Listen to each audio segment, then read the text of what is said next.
বের হয়ে যা, তোর টাকার কোনো অধিকার নাই আমার কাছে। আল্লাহু আকবার বলে। কত বড় গুনাহ করছিস তুই, এই গুনাহ লয়ে তুই আবার আমার কাছে আইসুস কেমনে? তোর কি লজ্জা লাগে না? এবার মেয়েটা কান্নাকাটি করতেছে, নবী গো, অনেক আউস করে আপনার কাছে আসছিলাম, অনেক বড় আশা নিয়ে আপনার কাছে আসছিলাম। আপনি আল্লাহর কাছে যদি আমার বিষয়টা অবগত করতেন, আল্লাহ আমার গুনাহ মাফ দিবনি। কি করলে মাফ দিব? আমি এইটাই করব। আল্লাহ এরপরে কি করেছে জানেননি? এরপরে আমি জঙ্গলে যাইয়া ওই বাচ্চাটারে প্রসব কইরা আমি এমনভাবে গলা চিপ দেয়া মাইরা ফালাইছে। ও নবী, একটু আমি অবৈধ মেলামেশা কইরা একটা অন্যায় করেছি। 2 নম্বর হলো বাচ্চাটারে আমি আবার পেটের ভিতরে ধারণ করলাম। 3 নম্বর হলো এই বাচ্চাটাকে আমি আবার প্রসব কইরা আমি আবার বাচ্চাটারে গলা চিপ দিয়ে মাইরা ফালাইছি। এই কথা বলার কারণ হইল, আপনি তো আল্লাহর সাথে ডাইরেক্ট কথা বলেন। আপনি যদি আল্লাহকে বলতেন, আল্লাহ গো, আল্লাহ গো, আল্লাহ গো, এই আল্লাহ আমার এই গুনাহ মাফ করেছেন। এবার মুসা নবী একটা দমক কানতে হয় না। যেই ব্যক্তি মা হারাইছে, রাত্র যখন গভীরে তার মা বাবার কথা মনে হয়, তার নিচে কাঁদতে হয় না, অটোমেটিকলি তার চোখ দিয়ে পানি এসে। কথা কোন ঠিক না বেঠি? আপনারা বলুন, আমাদের হায়াতের মালিক কে? মৌতের মালিক? হায়াতের মালিক আল্লাহ, মৌতের মালিক আল্লাহ। এর ভিতরে আমি আপনি ঝ্যান্ডামি, মাস্তানি, হিংসামি করে কোনো লাভ আছে? লাভ নাই। গভীর মনোযোগ দিবেন। আল্লাহ সুবহানাহু ওয়া তাআলা কুরআনুল কারীমের মধ্যে চমৎকার ভাষায় বলে দিয়েছেন, কুল্লু নাফসিন যায়িকাতুল মাউত।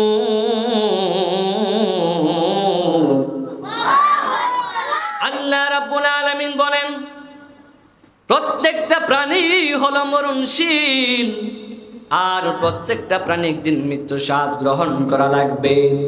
হইতে পারেন আপনি এমপি সাহেব, হইতে পারেন আপনি মন্ত্রী সাহেব, হইতে পারেন আপনি চেয়ারম্যান সাহেব, হইতে পারেন আপনি একজন মেম্বার সাহেব, হইতে পারেন সাধারণ মানুষ, হইতে পারেন একজন গ্রামের সর্দার, কিন্তু এই পৃথিবী থেকে একদিন দুনিয়া ছেড়ে চলে যাওয়া লাগবে। আজরাইলে গরিব বুঝে না গো, আজরাইলে ধনীও বুঝে না। এই জন্য আমার নবী সাহাবায়ে কেরামদেরকে ডাক দিয়ে বলে, সাহাবায়ে কেরামরা, তোমরা গভীর মনোযোগ দিবা। মৃত্যুর সময় ইমানদার কেমন ভাবে মৃত্যু গ্রহণ করে, আর বেঈমানরা কেমন ভাবে মৃত্যু গ্রহণ করে। একটা মানুষ যখন মারা যাবে, মানুষটা যখন মারা যায়, ওই মানুষটা মারা যাওয়ার সময় আজরাইলে ইমানদারের রূহটা নেই এক ভাবের, আর বেঈমানদের রূহটা নেই এক ভাবের। কথা কোন ঠিক না বেঠি? ইমানদারের রূহটা নেই এক ধরনের, আর বেঈমানের রূহ নেই এক ধরনের। এবার আমার নবী সাহাবায়ে কেরামদেরকে যখন এই কথা বললেন, আমার নবী সাহাবায়ে কেরামদেরকে ডাক দিয়া বলে, ও আমার সাহাবায়ে কেরামরা, তোমরা গভীর মনোযোগ দিয়া শুনবা। একটা মানুষ যখন মারা যাবে, মানুষটা যখন মারা যায়, ওই সময় আমার আল্লাহ ডাক দিয়া বলে, ও আজরাইল, এই লোকটার মরণের সময় হয়ে গেছে। যখন আপনার মরণের চিঠি আইসা পড়বে, ওই সময় আজরাইলে যখন আপনার সামনে হাজির হয়ে যাবে, আমার নবী বলে, আজরাইলে ইমানদারের কাছে যাইব এক ধরনের, আর বেঈমানের কাছে যাইব এক ধরনের। এখন বলবেন, হুজুর, ইমানদারের কাছে কিভাবে যাবে রে বাবা, আর বেঈমানের কাছে কিভাবে যাবে? এবার আমার আল্লাহ যখন আজরাইলকে বলি, আজরাইল, এই কালিসীমার, এই নূরে মদিনার পাড়ার মানুষের আগো গভীর মনোযোগ দিবেন। একটা মানুষ যখন মারা যাবে, আজরাইল আলাইহিস সালাতু ওয়াস সালাম যেই মাত্র আমার আপনার সামনে হাজির হয়ে যাবে, ইমানদারের রূহটা নেই এক ধরনের, আর বেঈমানের রূহটা নেই এক ধরনের। ইমানদারের কাছে যখন আজরাইলে আসে গো, আজরাইলে আয়েশা সুন্দর করে ইমানদারকে সালাম দেয়। সুবহানাল্লাহ। কি দেয়? কি দেয়? সালাম দেই, আর বেঈমানের সময় সালাম দেই না। বেঈমানের সময় বিকট চেহারা নিয়ে হাজির হয়, যে চেহারা দেখতে সে এমন লোক আছে প্রস্রাব পায়খানা করে দেয়, আছে না বাজান? তাহলে কি মানুষ যখন মরে যায়, মরে যাওয়ার সময় বোঝা যায় সেই লোকটা কি ইমানের সহিত মরছে কিনা বেঈমানের সহিত মারা গেছে। কথা কোন ঠিক না বলে? আজরাইল ডাক দিয়া বলে, আয়েশা এমন ভাবে সালাম দেয়, আসসালামু আলাইকুম ইমানদার, ও আল্লাহর বান্দা, আমি আপনার কাছে এসেছি। ডাক দিয়া কয়, আজরাইল তুমি কেন আমার কাছে আসলা? আজরাইল ডাক দিয়া কয়, আল্লাহর বান্দা গো, ওহাই ইমানদার বান্দা, আমার আল্লাহ পাঠিয়েছে, আপনার আয়ু শেষ হয়ে গেছে, আপনি আর এই দুনিয়াতে থাকতে পারবেন না, এখন আমি আপনার রূহ নেওয়ার জন্য এসেছি। ইমানদার ডাক দিয়া কয়, আজরাইল তুমি যেহেতু আমার জান নেওয়ার জন্য এসেছো, আর দেরি কইরো না, আর দেরি কইরো না। আজরাইল ডাক দিয়া কই, কেন এত দেরি করব না, কেন জান নেওয়ার জন্য তো পাগল পারা হয়ে গেছেন? ইমানদার লোকটা ডাক দিয়া বলে, গো আজরাইল, ও আজরাইল, আমি এই দুনিয়াতে থাকতে চাই না গো। ওই কেন আপনি দুনিয়াতে থাকতে চান না? ওই আমি এই দুনিয়াতে আর থাকতে পারতেছি না। ওই আপনি কেন দুনিয়াতে থাকতে পারতেছেন না? ওই আমি যেই দিকে তাকাই না কেন দেখি মানুষের হক মাইরা খায়, আমি যেই দিকে তাকাই না কেন আমি দেখতাছি অত্যাচারী আর অত্যাচারে দেখা যায়, আমি যেই দিকে তাকাই না কেন বেবিচার আর বেবিচারে দেখা যায়। ও আজরাইল, আজরাইল, আজরাইল আর দেরি কইরো না, আমার রূহটারে তাড়াতাড়ি কইরা লইয়া যাও, আমি আমার আল্লাহর সঙ্গে দেখা করতে চাই। জবান খুলে কন্যা সুবহানাল্লাহ। আর যখন বেঈমানের কাছে আসবে, বেঈমানের কাছে আসার সময় এবার বেঈমানে এমন জোরে একটা চিৎকার মাইরা দে, বেঈমান ডাক দিয়া কই, কি এমন এত বড় একটা বিকট চেহারা নিয়ে দাঁড়াইয়া রইছে? ও আমার আল্লাহ গো, কি এমন বিকট চেহারা দেখা যায়? তখন আর কিছু বলতে পারে না, সে দুনিয়াদারি সব কিছু বইলা যায়, কলিমা পড়ার সুযোগটা ফানা, ঠিক কিনা বলেন? দেখবেন ইমানদার মানুষ যারা, তারা গভীর রজনীতে মৃত্যুবরণ করে।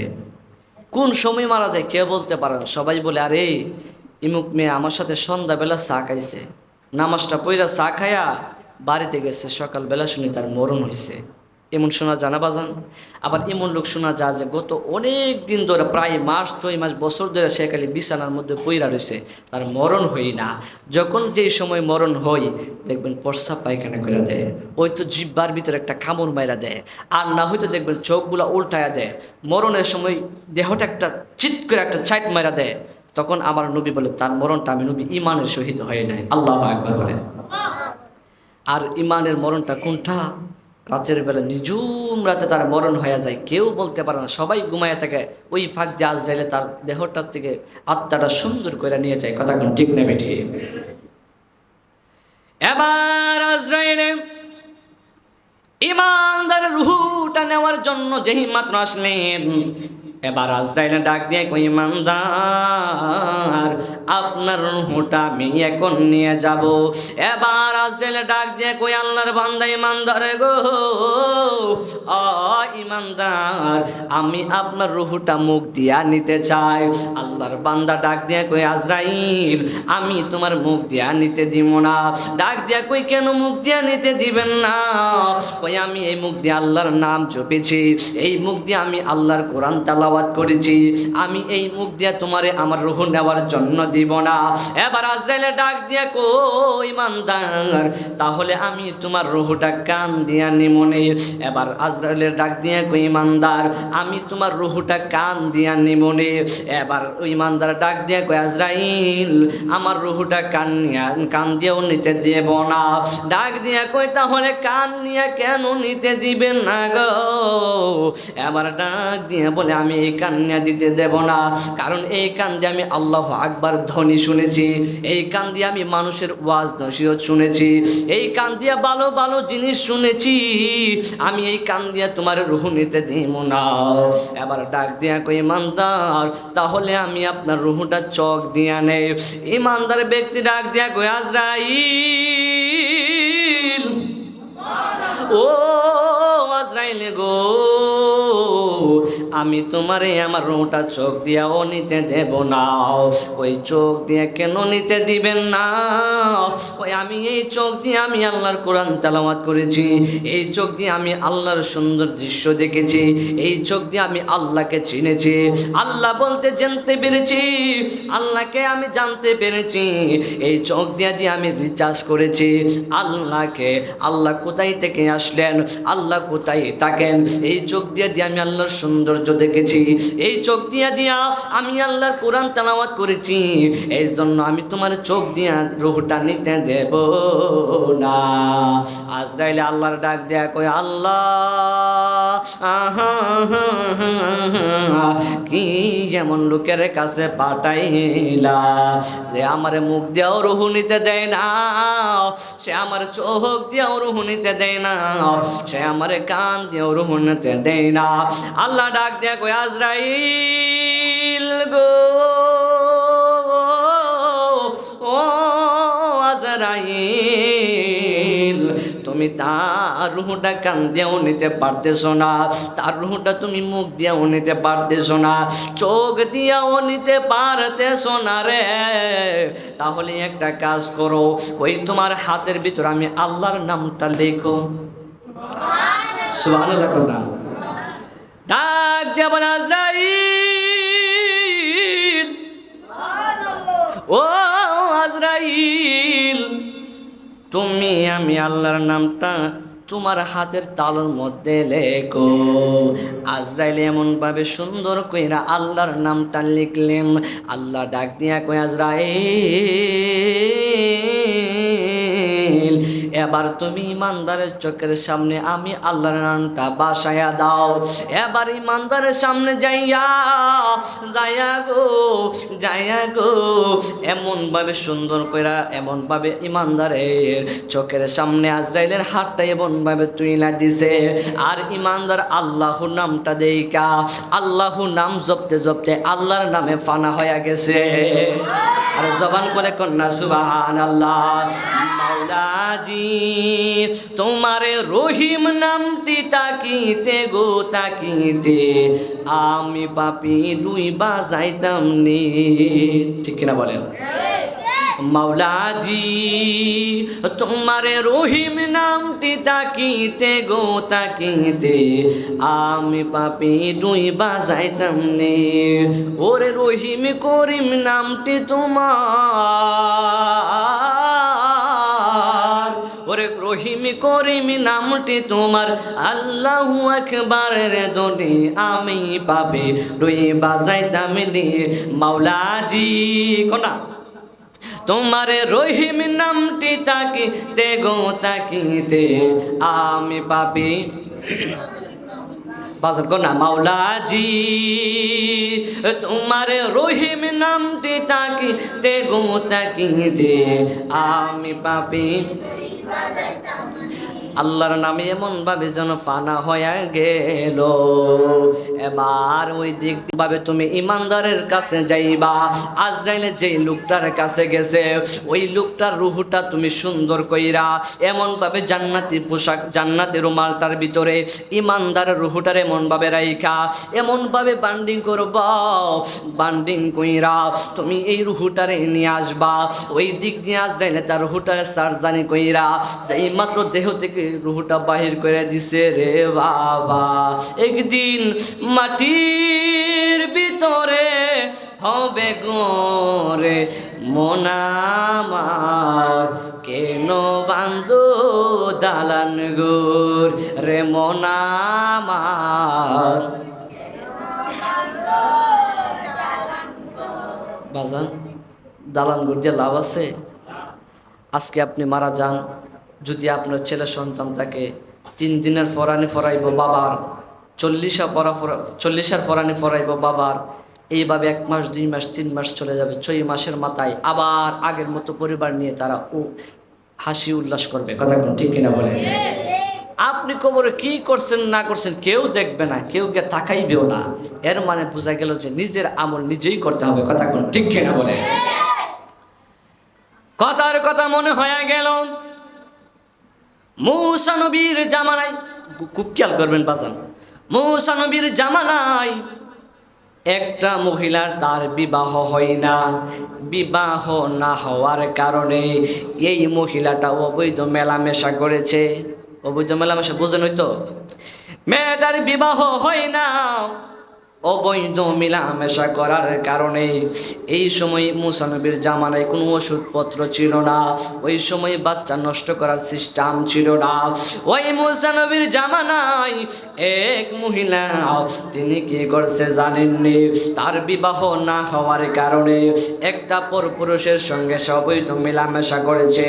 এই অবৈধ মেলামেশা করার কারণে এই মহিলাটা 1 দিন 2 দিন 3 দিন চলে গেল, কিন্তু মহিলা বুঝতে পারে নাই তার পেটের ভিতরে বাচ্চা আছে কিনা নাই। 1 মাস চলে গেল, 2 মাস চলে গেল, এমন ভাবে 3 মাস চলে গেল। 4র্থ মাসের ভিতরে দেখতেছেন মহিলার ভিতরে একটা বাচ্চার মতন দেখা যায়। বন্ধুরে আমার, ও কালিসীমার বাবারা,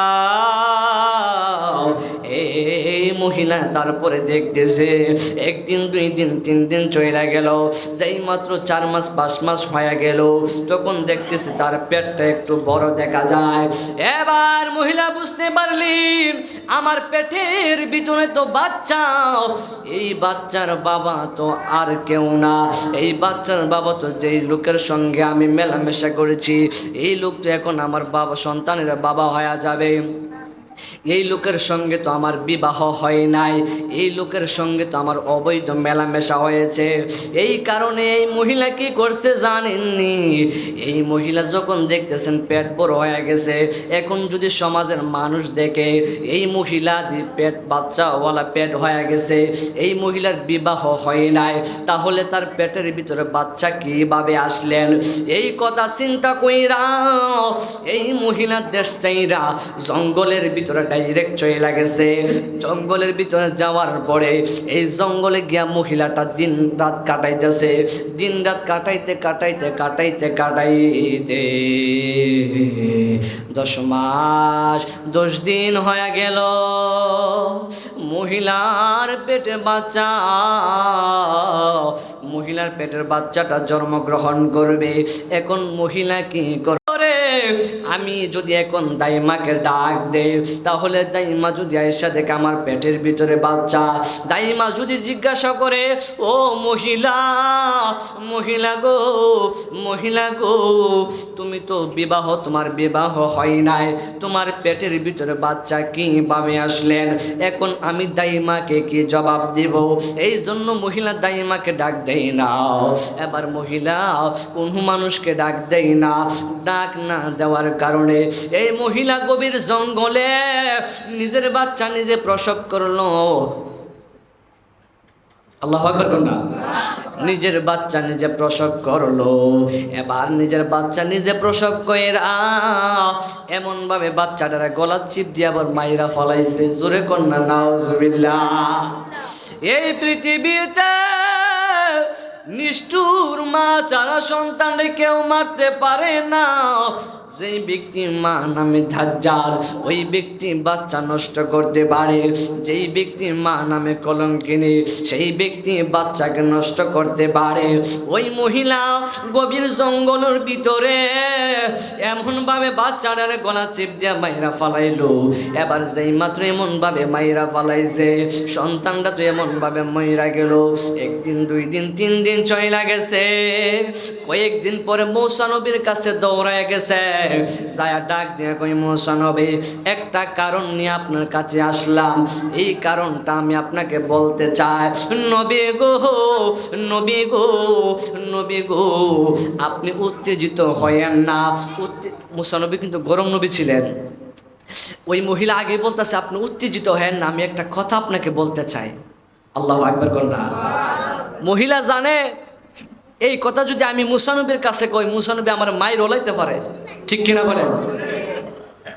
এই মহিলা মূসা নবীর কাছে যায় ডাক দিয়া কই, নবী, ও মায়ের নবী গো, আমি একটা কাহিনী নিয়ে আপনার কাছে আসলাম। ওই কি এমন কাহিনী নিয়ে আসছো? ওই নবী গো, এমন একটা নিষ্ঠুর কাহিনী আমি আপনার কাছে বলতে চাই। এর কারণ, বলার কারণ হলো, আপনি তো আল্লাহর সাথে তুর পাহাড়ে যাইয়া কথা বলেন। নবীজি, ওই তুর পাহাড়ে যাইয়া আপনি আল্লাহর সাথে যেহেতু কথা বলেন, আমি বিষয়টা আপনাকে জানাইতে চাই। আপনি এই বিষয়টা আপনি আল্লাহর কাছে বলবেন, আল্লাহ আমার গুনাহ মাফ করব কিনা। নবীজি, নবী গো, নবী গো, এমন গুনাহ করেছে। কই মহিলা, তুই কস নাকি এমন গুনাহ করছস? কই আমি তো একটা ছেলের সঙ্গে অবৈধ মেলামেশা করেছি। মূসা নবীর উঠছে রাগ। কি উঠছে? অবৈধ মেলামেশা যখন কইছে, এমনি মূসা নবীর রাগ উঠে গেছে গা। মহিলা ডাক দেয়, নবী, আমি কিন্তু আপনাকে আগে বলেছি, আপনি কিন্তু রাখতে পারবেন না। আল্লাহু আকবার। ডাক দেয় কই, মূসা, একটা লোকের সঙ্গে আমি অবৈধ মেলামেশা কইরা ফালাইছি। এরপরে কি করছে জানেননি? আপনি আমার পুরাটা কাহিনী আগে শুনেন, এরপরে আপনি আমার যা করার কইরেন। ডাক দিয়া কই, নবী গো, আমি যখন অবৈধ মেলামেশা করেছি, আমি তো আর বলতে পারি নাই। আমার পেটের ভিতরে বাচ্চা চলে গেছে। ওই বাচ্চাটারে আমি কষ্ট কইরা প্রসব করলাম। এরপরে কি করছি জানেননি? এরপরে আমি জঙ্গলে যাইয়া ওই বাচ্চাটারে প্রসব কইরা আমি এমনভাবে গলা চিপ দেয়া মাইরা ফালাইছে। ও নবী, একটু আমি অবৈধ মেলামেশা কইরা একটা অন্যায় করেছি। 2 নম্বর হলো বাচ্চাটারে আমি আবার পেটের ভিতরে ধারণ করলাম। 3 নম্বর হলো এই বাচ্চাটাকে আমি আবার প্রসব কইরা আমি আবার বাচ্চাটারে গলা চিপ দিয়ে মাইরা ফালাইছি। এই কথা বলার কারণ হইল, আপনি তো আল্লাহর সাথে ডাইরেক্ট কথা বলেন। আপনি যদি আল্লাহকে বলতেন, আল্লাহ গো, আল্লাহ গো, আল্লাহ গো, এই আল্লাহ আমার এই গুনাহ মাফ করেছেন। এবার মূসা নবী একটা ধমক করছে, এই মহিলা, বের হয়ে যা, তোর টাকার কোনো অধিকার নাই আমার কাছে। আল্লাহু আকবার বলেন। কত বড় গুনাহ করছিস তুই, এই গুনাহ লয়ে তুই আবার আমার কাছে আইসুস কেমনে? তোর কি লজ্জা লাগে না? এবার মেয়েটা কান্নাকাটি করতেছে, নবী গো, অনেক আউস করে আপনার কাছে আসছিলাম, অনেক বড় আশা নিয়ে আপনার কাছে আসছিলাম। আপনি আল্লাহর কাছে যদি আমার বিষয়টা অবগত করতেন, আল্লাহ আমার গুনাহ মাফ দিবনি। কি করলে মাফ দিব? আমি এইটাই করব। আল্লাহু আকবার বলেন। মূসা নবীকে আর একটা কথা কইস না, তুই বাইরে যা আমার থেকে। এই মহিলা কান্নাকাটি করতে করতে বাহির হয়ে গেছে। ওই দিক দিয়ে মূসা নবী তুর পাহাড়ে গেছে। যাওয়ার পরে আল্লাহর সঙ্গে কথা বলতেছে। মূসা নবী মহিলার কথা অবগত করে নাই, মহিলার কথা বলে নাই। মহিলা বলছিল, আপনি আল্লাহকে আমার বিষয়টা একটু অবগত কইরেন। মহিলা বলে নাই। আবার আল্লাহ ডাক দেখুন, মূসা, একটা মহিলা আসছিল নি, এই মহিলাটাকে তুমি ধমক মারছিলা না? হ আল্লাহ দিছিলাম তো। কই তুমি ধমক দেওয়ার কারণ কি? ওই সে কত বড় গুনাহ করেছে, এরপর আসছে আমি আপনার কাছে এই কথাটা অবগত করার জন্য, আপনি ওর গুনাহ মাপ দিবেননি। আপনি বলেন কত বড় অন্যায় করে আমার কাছে আসছে, আমার কি রাগ করতো না আল্লাহ?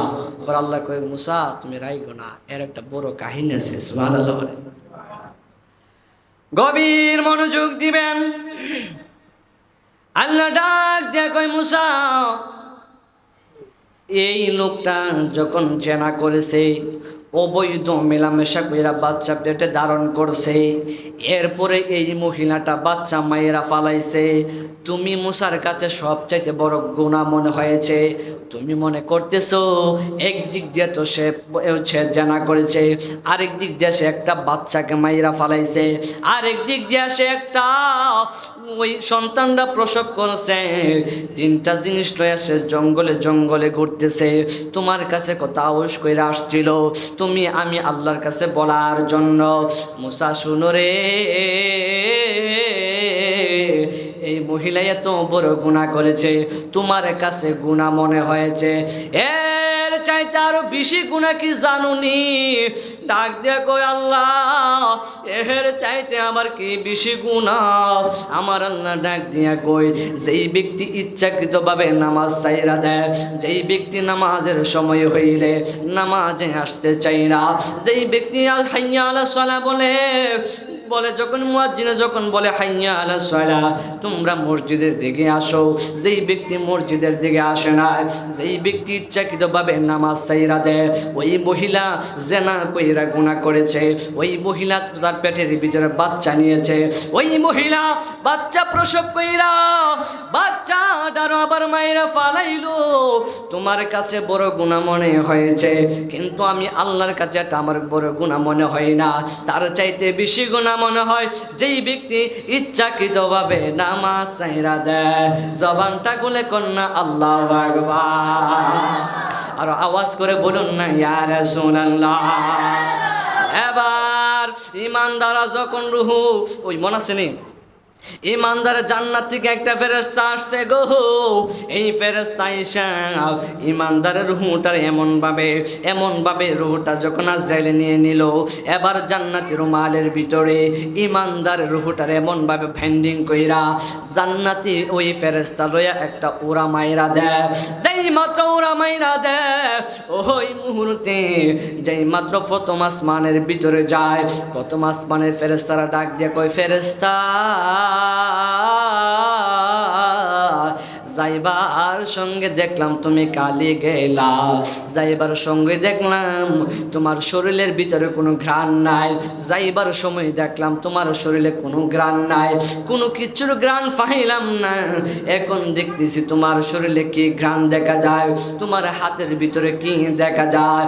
ও আসমানের ফেরেশতারা যেই মাত্র জান্নাতীওয়ালা ফেরেশতারা প্রশ্ন করলেন, জান্নাতের ফেরেশতা ডাক দিয়া কই, ফেরেশতারা